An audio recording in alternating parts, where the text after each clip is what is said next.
Hey everybody, Adam Tereska Videos. I'm here in Texas City, Texas, over at the Anchor Park and Dike, and I'm here to do a little bit of a tour of the area here, take you guys along with me. So I thought we'd go for a walk and check it out. This anchor is from the French ship, the Grand Camp. It is 10,640 pounds, and it was buried a half a mile from the explosion point from which the Grand Camp blew up. As you can see, it stands on a set of steel supports and sits on a concrete slab that has been shaped into the state of Texas.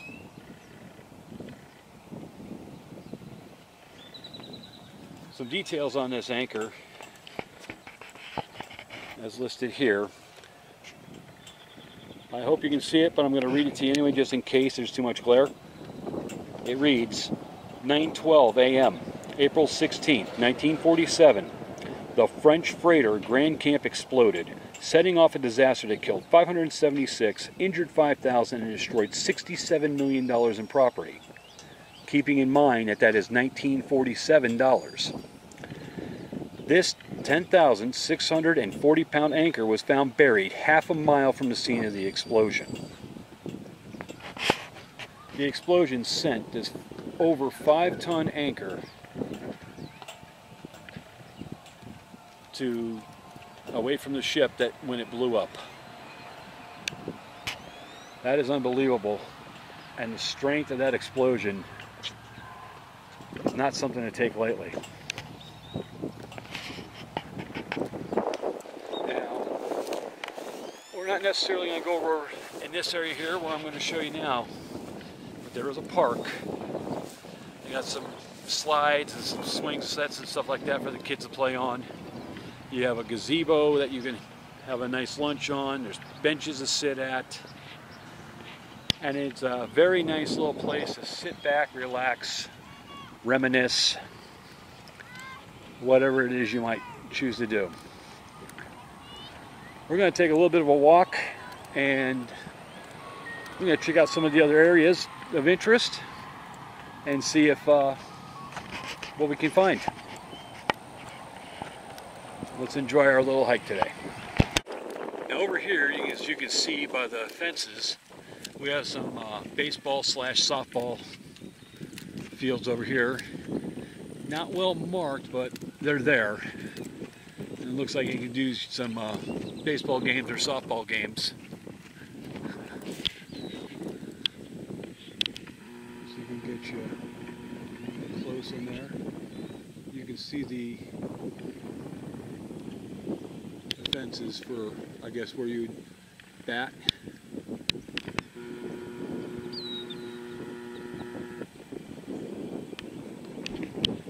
Nice little waterway in the background over there.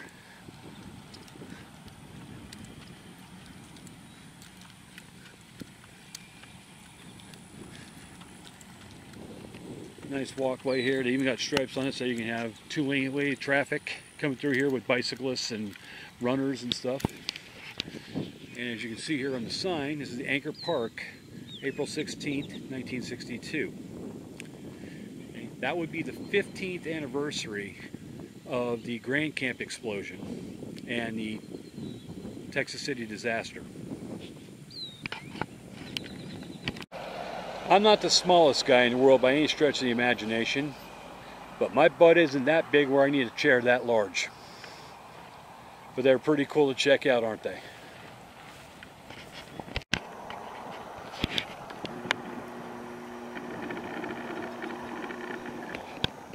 I spy with my little eye a turtle in the water.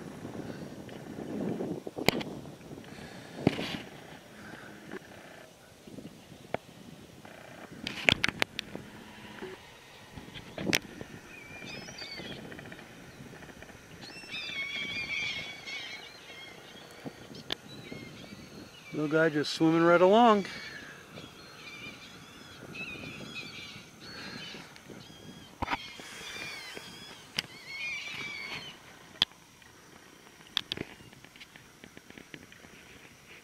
There's more in there. I hope you can see them. I see a grand total of 1, 2, 3, 4,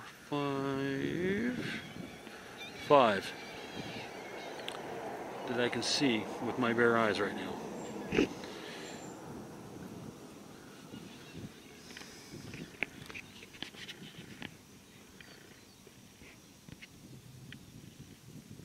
Really cool.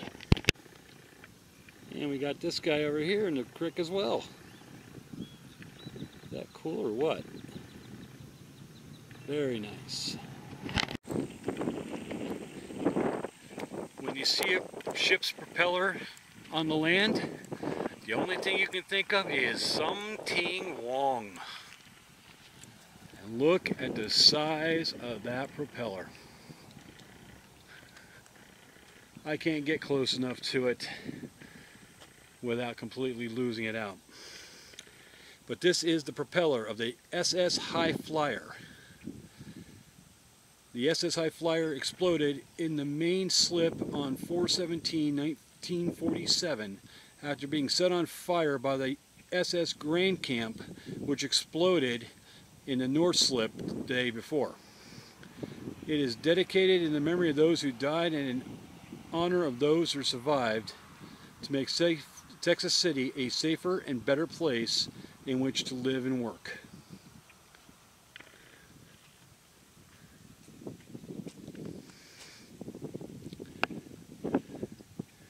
I don't have my tripod with me, so I can't give you a size comparison other than maybe I'll put my hand on it for you. That does nothing. That does nothing to show the size of this. Absolutely no. Absolutely amazing.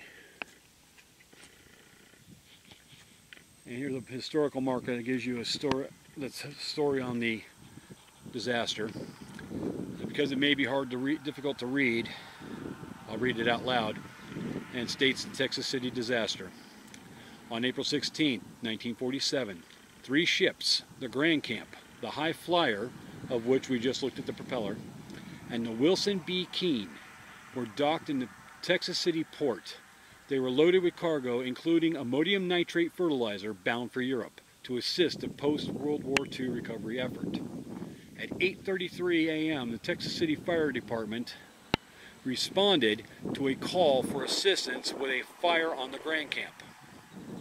As smoke billowed from the ship, spectators gathered to watch.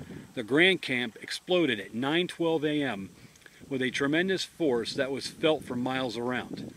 A second explosion came at 1:10 a.m. on April 17th when the High Flyer cargo caught fire, destroying the Wilson B. Keene as well. More than 550 people, including 27 firemen, were killed. Flying pieces of concrete, steel, and glass injured thousands more. Resulting fires took days to extinguish. Response to the disaster came immediately, with American Red Cross coordinating relief efforts. Far-reaching effects of the Texas City disaster included the implementation of safety standards and revised emergency medical treatment procedures. Citizens determined to rebuild. By 1950, few physical reminders of the disaster remained, although the event retains a prominent place in state and national history.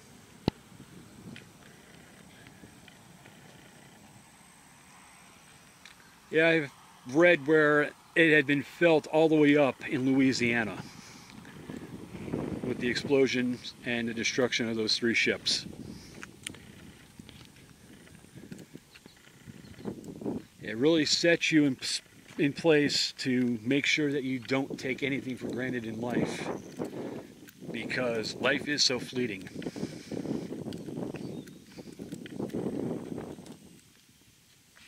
Here's a back view of the propeller from the High Flyer.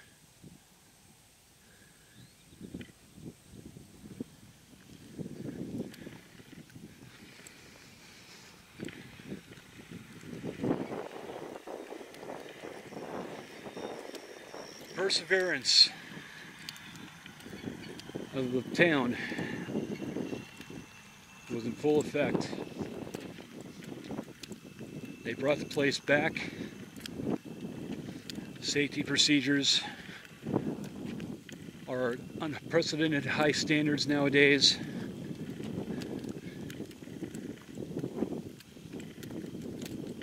And the town is now going to be better off for it. It's amazing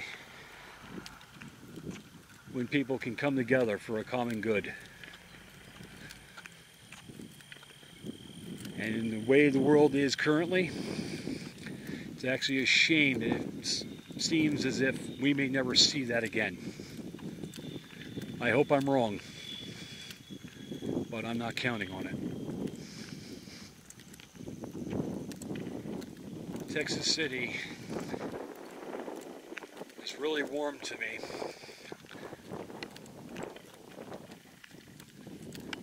And I've grown warm to it. I can feel the presences.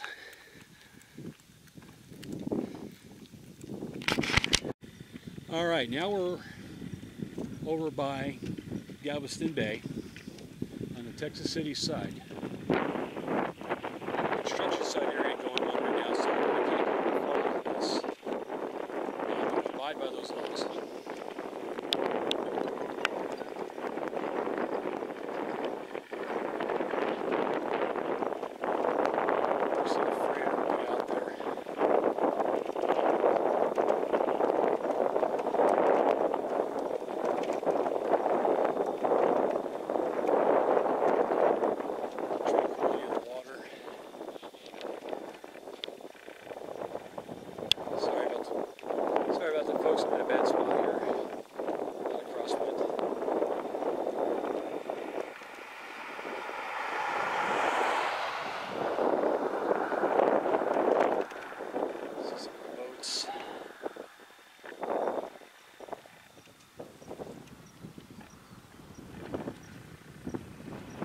There's the pier.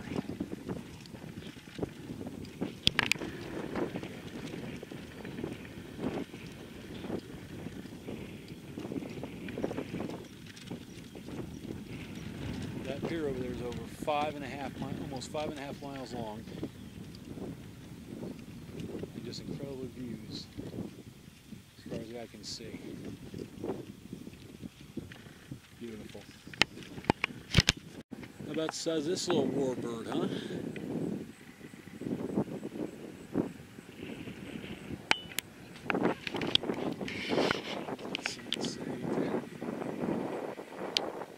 Birthplace of the U.S. Air Force.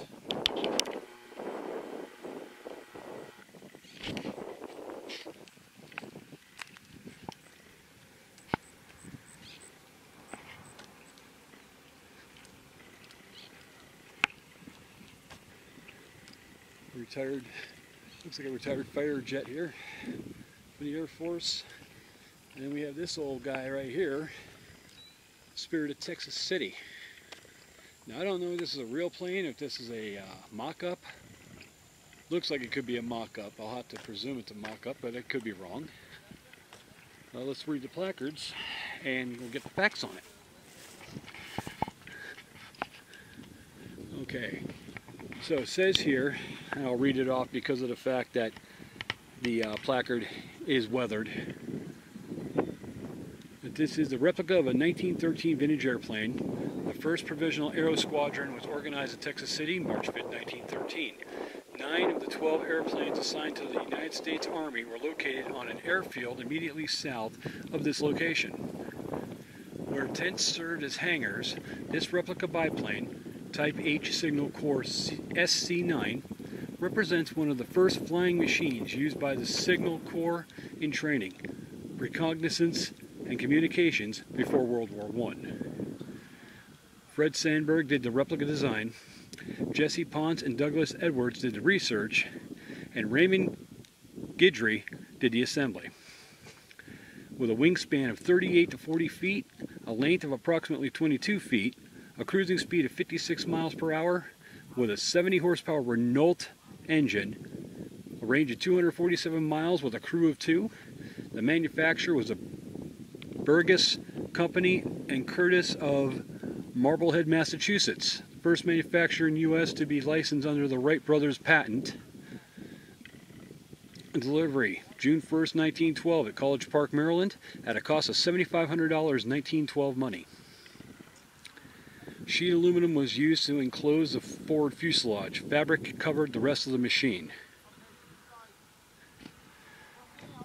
And here you can see, I'll hold this for you for a moment so you can see all the people who donated materials and funds for the park and the airplanes they have here on display. So this is a replica of an actual plane that was used in 1913.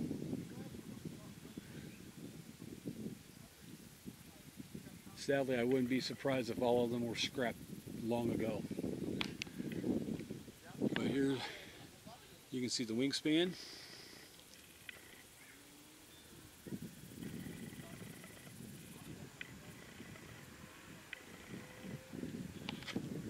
And here you can see the backside of this jet.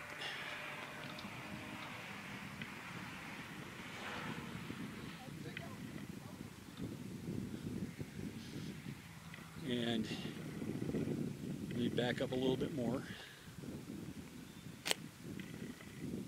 On the left of the screen is my Mercury Milan, with the plane, of course, to the right, so you can have a comparison in size of how big that plane is. Very impressive. We have some placards over here for Bayshore history. We'll have a look at these. They call this the site of Austinia. Empresario Stephen F. Austin urged Mexico to improve foreign trade by establishing ports in the Galveston area as early as 1825. Historical references suggest Austinia was settled in the 1830s as part of Austin's foreign trade efforts in this area.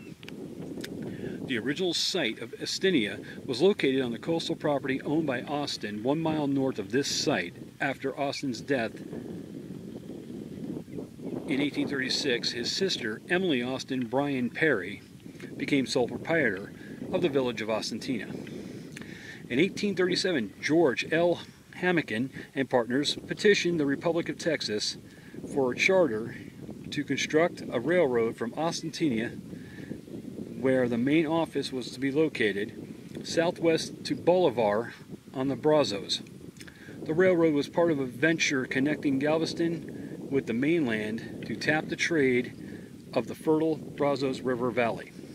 In 1839, Emily Perry sold Austintina to her son William J. Bryan and his partner George Hamilton. Later that year, Emily's husband, James F. Perry, became treasurer of Hamilton's Corporation. James Perry's plans to build 40 or 50 houses and other public buildings in Austinia were never realized, as Hamilton later chose an alternate route for the proposed railroad. Although few houses were built and improvements were made, the village of Austinia soon faded.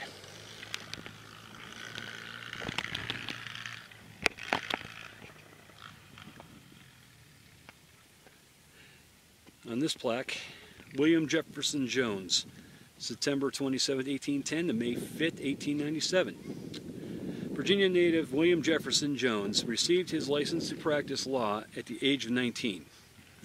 He was an associate for the Myra Bureau L.B. Lamar, future president of the Republic of Texas, in a Georgia newspaper enterprise. Urged by Lamar to move to Texas, Jones traveled to Galveston in 1837 and in 1839 joined Lamar's military campaign to remove the Cherokee Indians from East Texas. Chosen as Associate Justice to the Texas Republic's first Supreme Court about 1840, Jones would later render the court's second decision. He married Elizabeth Giberson in 1841 and moved to Columbus in Colorado County to serve as district judge. He retired about 1852 and came to Virginia Point, where he became the first person to successfully harvest valuable Sea Island cotton in Texas and make use of its cottonseed oil. with William R. Smith in 1853 and again with his son Walter C. in 1885, Jones produced plans for a city at Virginia Point. Although his proposals failed, he is nevertheless credited with being among the first to envision the potential for a deep-water port city on Galveston's mainland. Jones, whose generous land terms led to the development of Lamarck's post-Civil War African-American Highland Station community, is buried in Galveston's Lakeview Cemetery. The next placard is about Shoal Point and Half Moon Shoal Lighthouse. A number of families settled among Galveston Bay in the 1830s after land grants were awarded to veterans of the Republic of Texas Army and Navy. An early community at this site became known officially as Shoal Point in 1878 when a U.S. post office was established. It was renamed Texas City in 1893. The commencement of shipping in Galveston Bay led to increased settlement in the area. In 1854, the U.S. government erected a lighthouse in the bay 2 miles east of Shoal Point at Half Moon Shoal. One of several lighthouses built along the Texas Gulf Coast that year, the Half Moon Shoal Lighthouse was a red and white painted frame structure with galleries surrounding the main portion of the building and a captain's walk around the light. A bell served as a fog warning device. Decommissioned during the Civil War, the lighthouse was returned to service in 1868 and provided hazard warnings until the disastrous 1900 storm, when a steamship broke free from its mooring and drifted into the structure, destroying it and killing keeper Charles K. Bowen. A beacon replaced the lighthouse until the shipping lanes in the bay were changed after construction of the Texas City Channel and dike.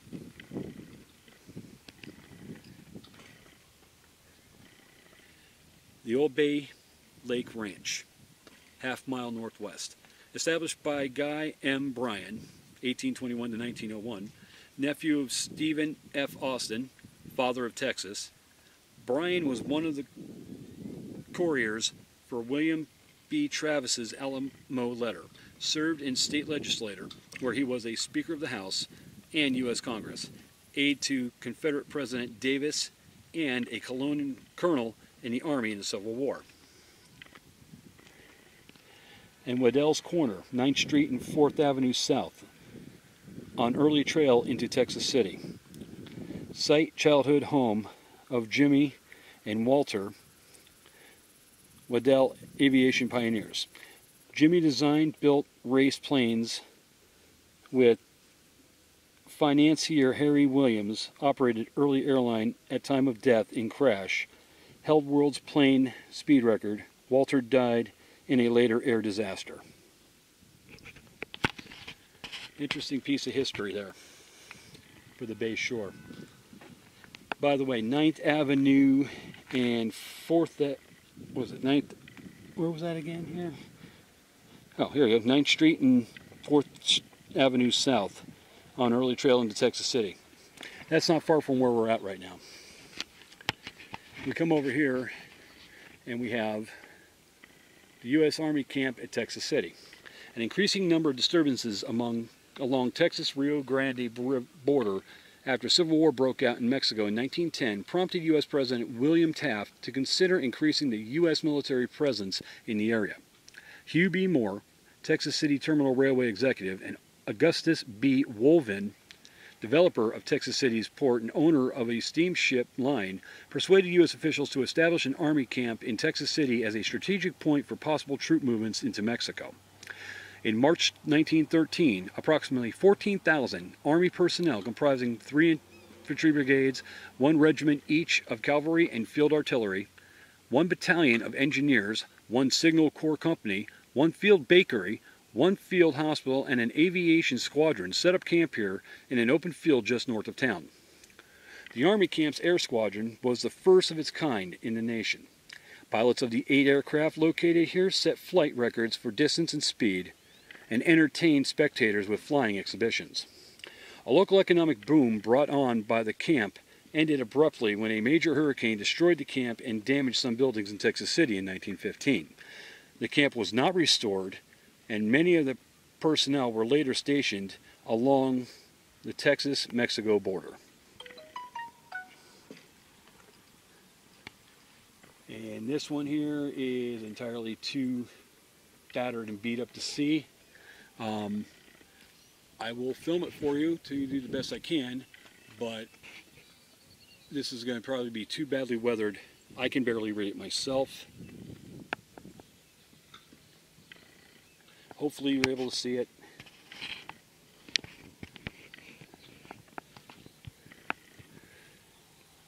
But this is the Bay Street Park.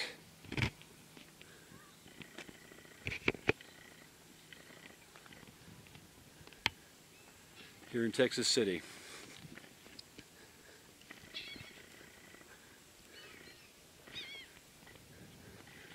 We got some more interesting reading here. Let's see what we have here. This may tell the history of the park itself. It may tell us a little bit more about what's going on here.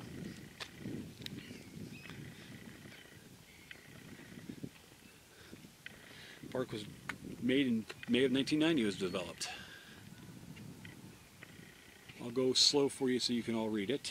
Let me back up a little bit so you can see the whole thing in the screen.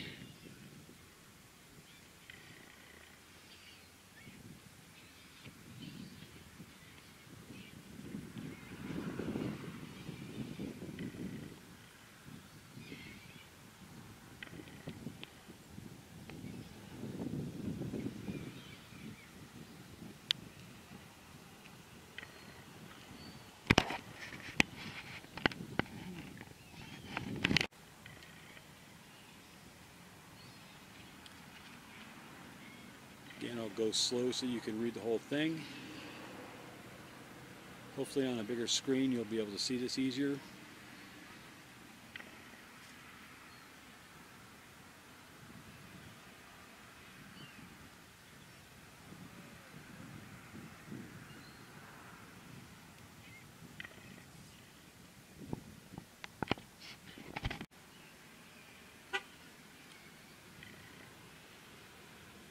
Continue reading the next board.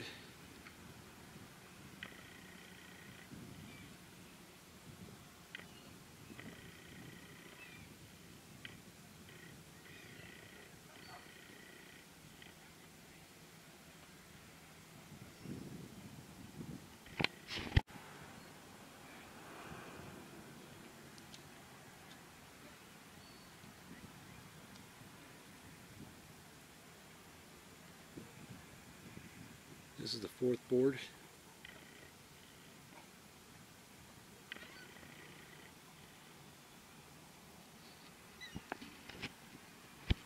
This is number 5.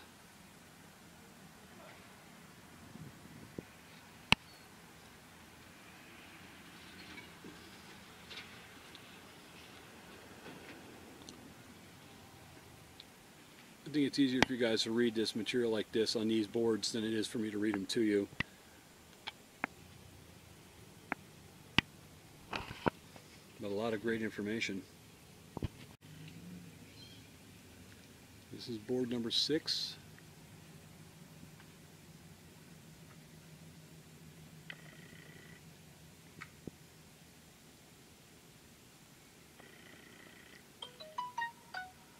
Sorry about the phone.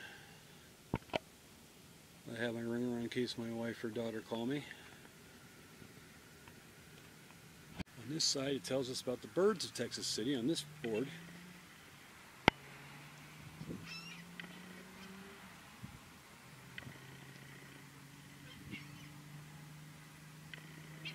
Again, it's easier for me to just pan down slowly for you than it is for me to try to read all of this. That was board 7 I just showed you. This is board 8.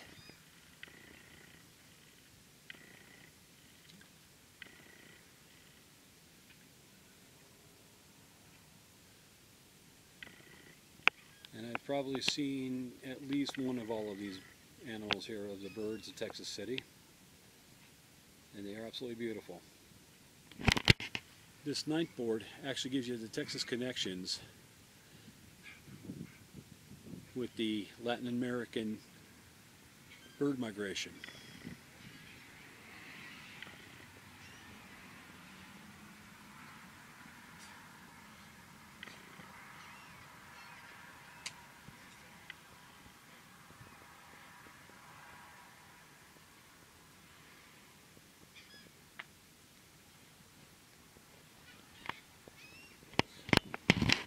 Board 10, and this covers the wetlands for Texas native animals.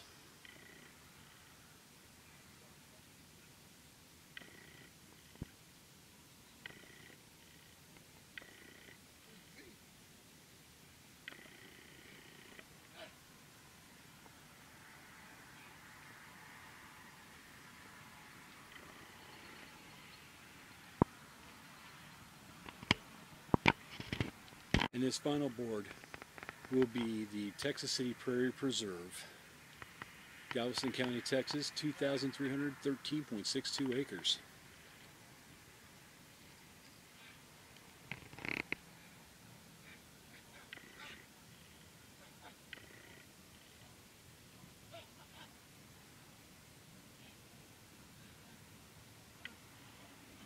Somebody's practicing his boxing skills behind me.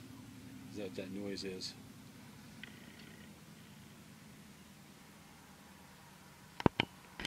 Now it's not accessible right now, but that is a replica of the half shoal moon lighthouse.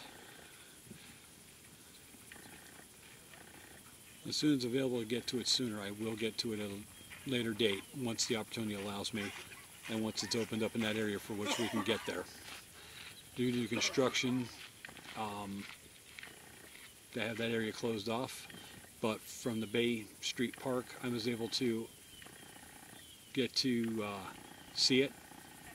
I got it filmed in on you for you right now, and that's a very cool location. I look forward to being able to get inside it and see what it looks like from the inside. Alright, so this was the Texas City tour of the dike and the Bay Street Park. Neat stuff to see here. I hope you enjoyed it as much as I do. A lot more stuff I'm going to be covering. I have my new work situation with my job as a security guard for Allied Universal. Great company to work for.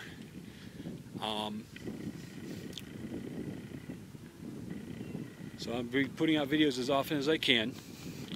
I plan on doing as many as possible, and I look forward to expanding beyond the Galveston County area, although there's still so much for me to cover here in Galveston County. I am at a loss for how much there is to see down here, and there's no way to be able to get a full grasp of it all, especially in the short time I've only been here. I've only been here since July 1st, and it hasn't ceased to amaze me yet. It really hasn't. I love it here. I still can't believe it's November and I'm walking around in a t-shirt and jeans, 72 degrees in November. Great stuff. I love it. So if you like this video, like, share, subscribe, tell your friends, and we'll catch you in the next one. Have a good one. Bye.